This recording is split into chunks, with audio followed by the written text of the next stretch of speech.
Hello MakerBox subscribers, thank you so much for being in our club in August. It's here, it's finally here. I know the wait is forever, but your box is here, and I'm so hoping that you love everything in it.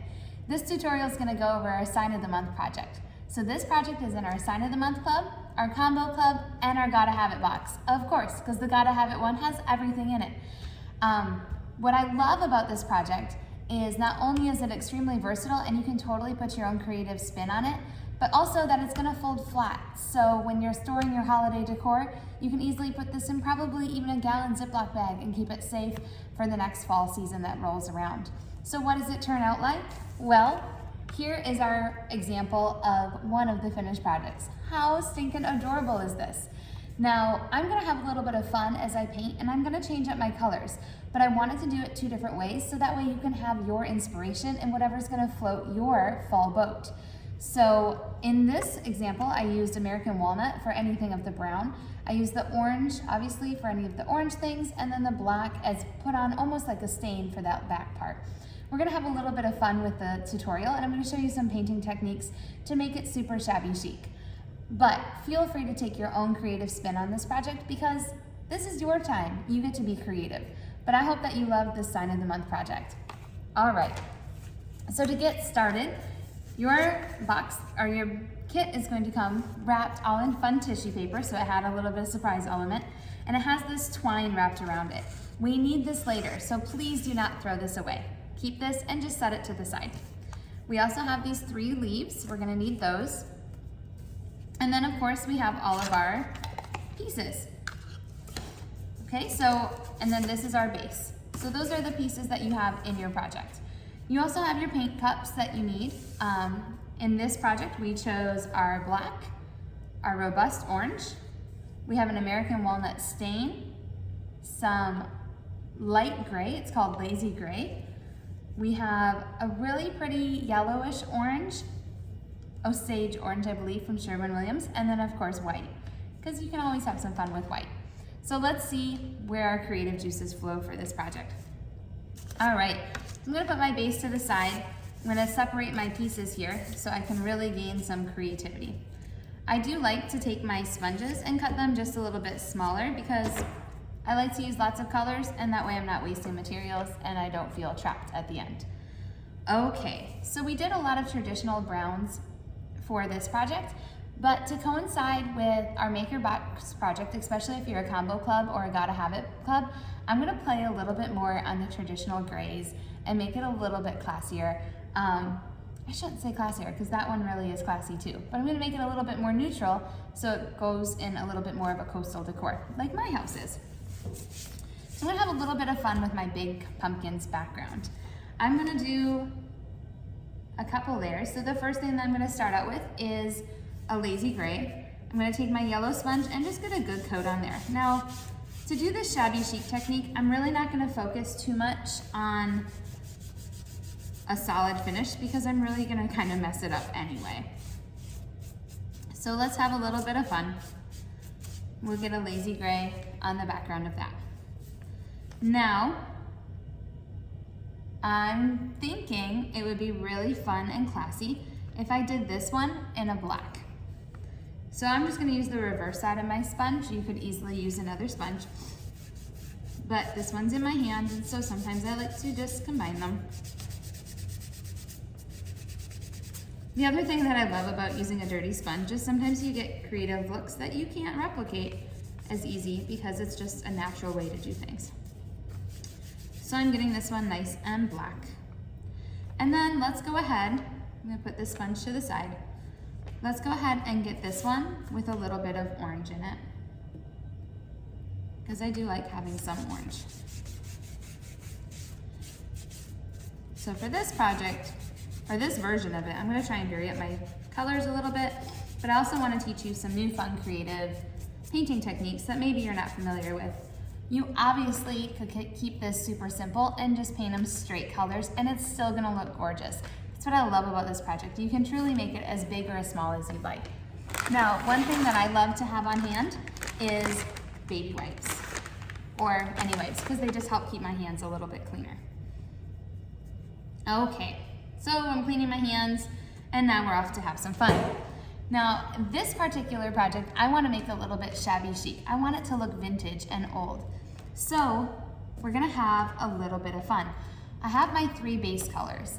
Now I want to kind of flip-flop them and make them so I get to combine. I'm really gonna focus on the big pumpkin because it has the least amount of detail because it's gonna be a chevron top. So I feel like I can have a lot of fun with this one. So to get started, I'm gonna do a little bit of dry brush distressing. To dry brush distress, I'm gonna take the top of a dry brush, unload it heavily on a paper towel, and I'm just gonna take my brush and go light strokes up and down, top to bottom.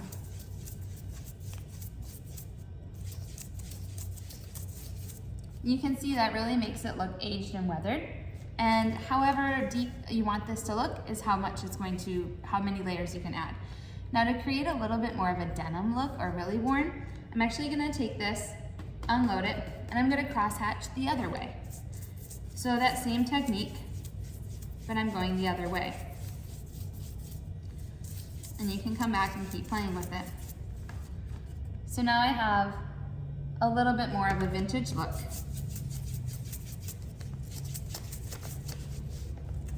And you can start to visualize how pretty that's gonna look behind my pumpkin. It just adds a lot of great texture. Okay, I actually think I'm gonna leave the background of that to be how it is.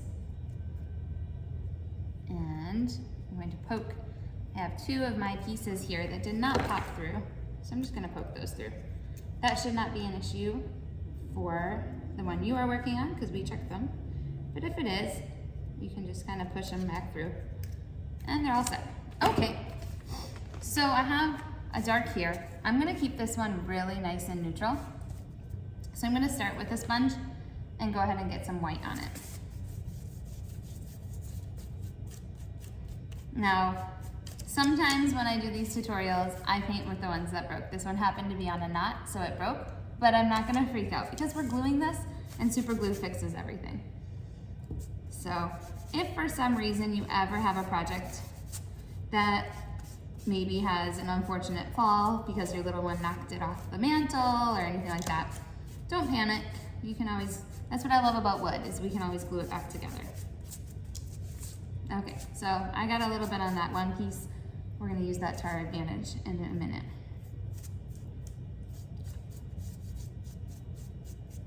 So I'm getting a nice good layer of white on here.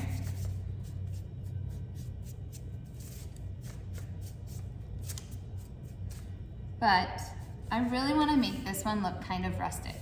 So I'm actually gonna use the flat end of my paintbrush and I'm scraping it off. So just like this. And then come across your board and you're gonna get kind of a rustic, streaky look. Now you could do this with a palette knife if you had one from Dollar Tree or if you happen to have a metal one laying around. But any wood stick really works, and so we have a paintbrush here, so we're gonna use that.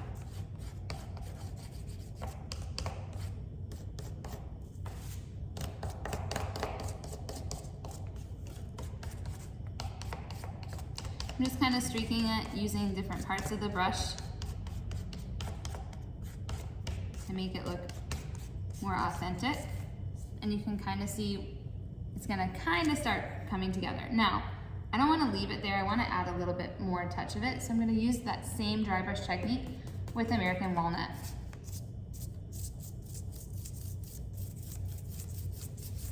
And my goal here is to really make it look vintagey and old. So I'm not putting a lot of effort in neatness. You really wanna kind of just have fun with it. So you can see the more you play with it, the more vintage it's gonna start looking. Now, if you wanted to add a couple more streaks, we could brighten it up with a little bit of a white distress,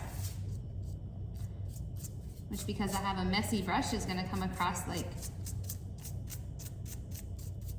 more streaky and vintage, but I personally love it.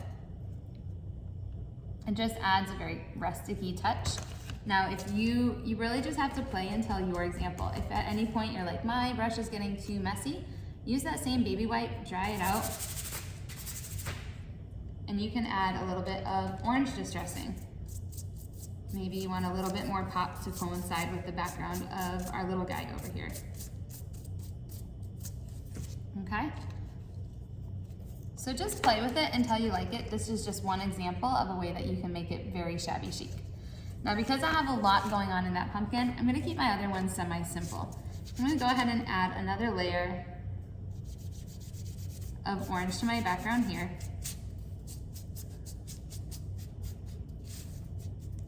And personally, this orange is really bright for me. I don't decorate with a lot of strong oranges, so I'm gonna add just a touch of white to my sponge and kind of streak it in loops like this to give it a little bit of a 3D look. So you can see, because I added a little bit of that highlighting, it's gonna add a little bit of the 3D look. So I just dipped just the tip of my brush in there, or my sponge, and I'm just swiping down in angled shapes to add that look.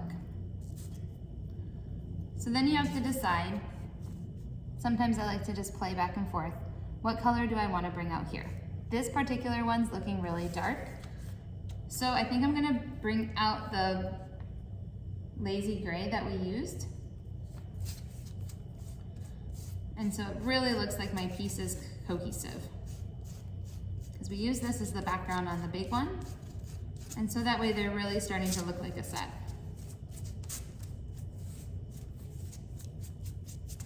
Now, if you don't like the way that your sponge is looking, maybe it's giving you a little bit of blobbing, you can also use these white ones.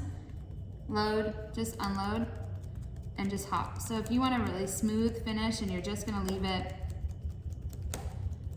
kind of straight, this is great because you can get in those corners where maybe it's driving you nuts. Some of these detailed ones are pretty precise, and so I do like the corners of the makeup sponges, because it adds a little bit as we go.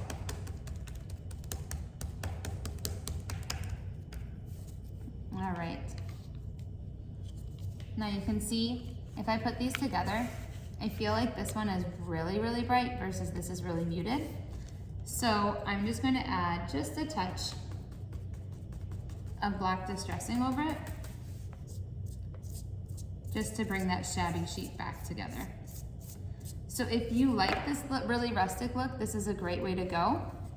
If you want the more classic simple, just stain them with American walnut and play with your oranges and blacks. There's no wrong answers. All right, so here we have a black background. Now again, I feel like this is gonna be really, really bold, but this also covers up a lot of it. So I'm gonna leave my black authentically black, and I'm gonna pull in a little bit of orange on the top, since I don't have, a little bit of orange here. Actually, let's have a little bit of fun. Let's bring in this color, but I'm gonna end up distressing it over the orange. So, not get too much paint.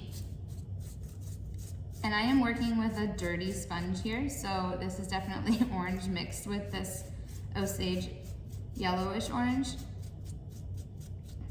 But sometimes I love to do that because it makes all my colors work really well together.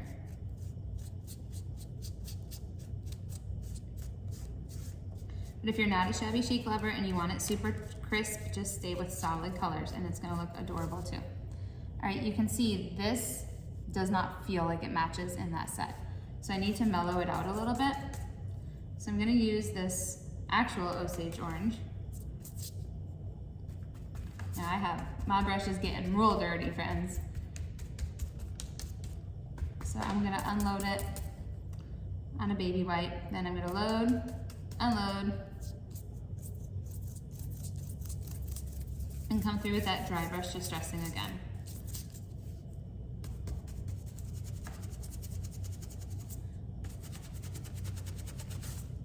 Then I can come through even with a little bit of white to soften it. And the more layers you give something and the more crosshatches, the more rustic it's gonna be. So now we're starting to blend in a little bit more. I'm not digging how dark that black is for how rustic we're going. So I'm gonna use the same white and mellow out my background a little bit. So there's so much to painting that there's just no wrong answers. You wanna just go until you like it. So don't feel like you have to stay married to your first idea. So this is starting to really kind of cohesively match a little bit more. I'm gonna add a little bit more of this lazy gray just to tie it more together. I wasn't digging how bold it was next to it. It worked really well in my first set, but this one was just too much. All right, now they're starting to really cohesively vibe. I don't love, again, just going with this, how dark this one's starting to look. So just come in and add a little bit of that rustic touch here.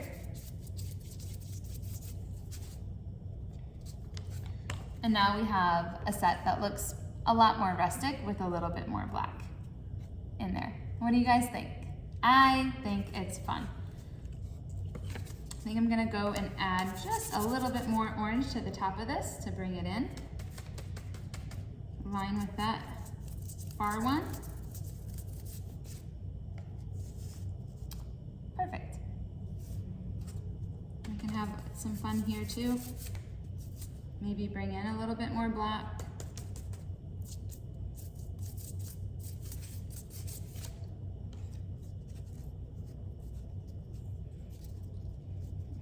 There we go. All right, and then now I just have to choose my base color. So I have a lot going on in here, so I really want to keep a pretty simple base, so I'm going to stay with that lazy gray. But I think if I did solid lazy gray, it would stand out too much. So again, I'm gonna do a dry brush distressing over it. So you just gotta have fun with what you're gonna match.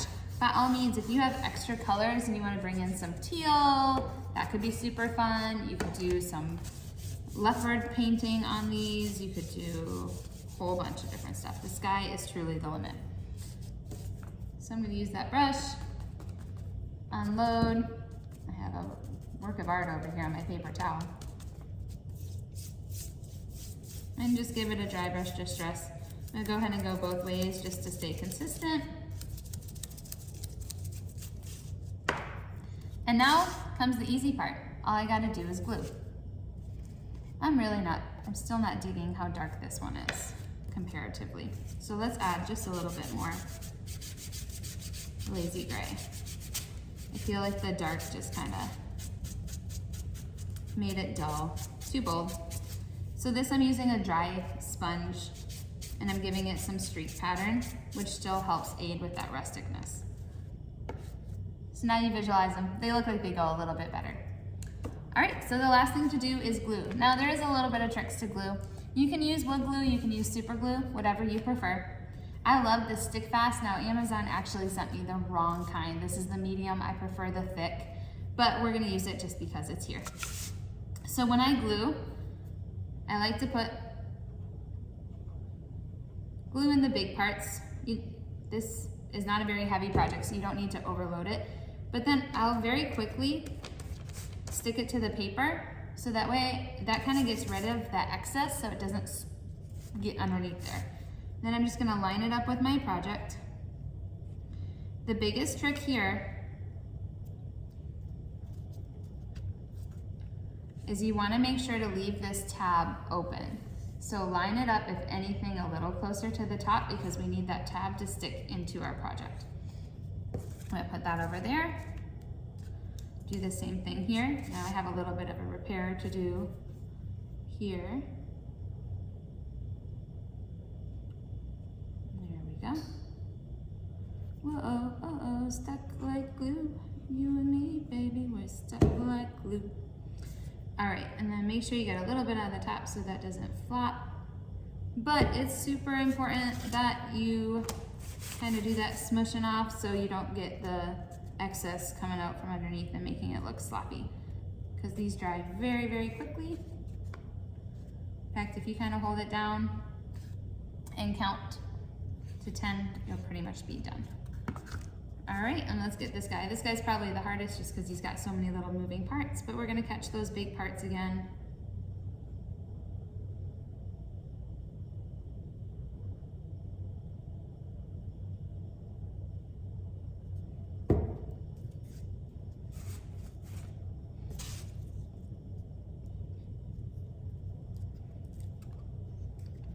And we'll go ahead and give him a little count.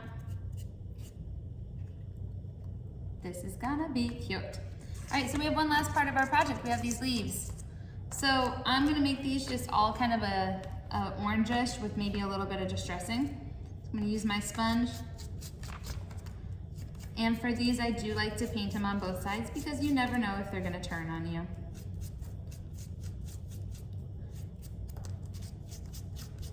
So I'm barely using any paint. This is just what's left on my sponge. And that's gonna help that wood grain kind of show through, which kind of naturally gives you a distress because the laser burns age the wood a little bit, which is nice. Okay, so you can choose if you wanna add some more to that. I don't know that I'm gonna add a whole lot. I might add a little bit of American walnut here. Unload very heavily.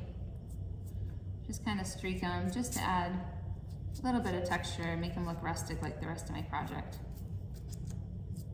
I don't want you to feel like you have to do all this distressing. I know I mentioned that earlier, but you can keep it super simple too. All right, so then back to that twine that we had. All you need to do is put it through, wrap, sorry, there we go. Wrap around that project. Get your leaf to flip the way that you want it. And I like to do it this way before I cut all of mine. I take it, make my little bow, so that way I'm not working with little tiny, tiny pieces, and then cut my excess. Okay? So there's your first one. Perfection. And you get to choose which leaf goes with which pumpkin. There is no set rules there either. All right, so I'm gonna do the same thing here. Wrap my piece around. Give myself enough string to simply tie my shoe, basically. Oops. I have super glue on my hands, so it makes it harder to do this. All right, got that one. Cut it. Here's our big guy.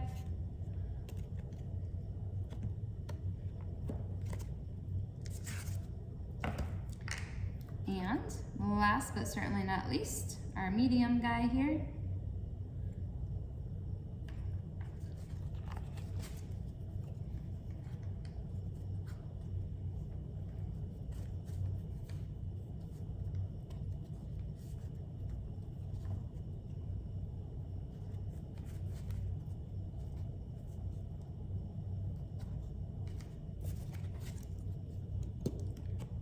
And put him in your slot. And voila, the gray version. I have paint on my forehead. Authentically me. All right, so again, just two very different versions that you can choose from. There is so many possibilities. So what I want you guys to do is paint it, post it to your page, #PGMMakerBox, and make sure your post is public so that way we can see your beautiful creations. Who knows? There might be a little bit of prizes in there. Thank you for being a Sign of the Month, Combo Club, or Gotta Have It Club box subscriber. If you're in our upper levels, don't worry, there's more videos coming so you can paint those projects as well. Enjoy!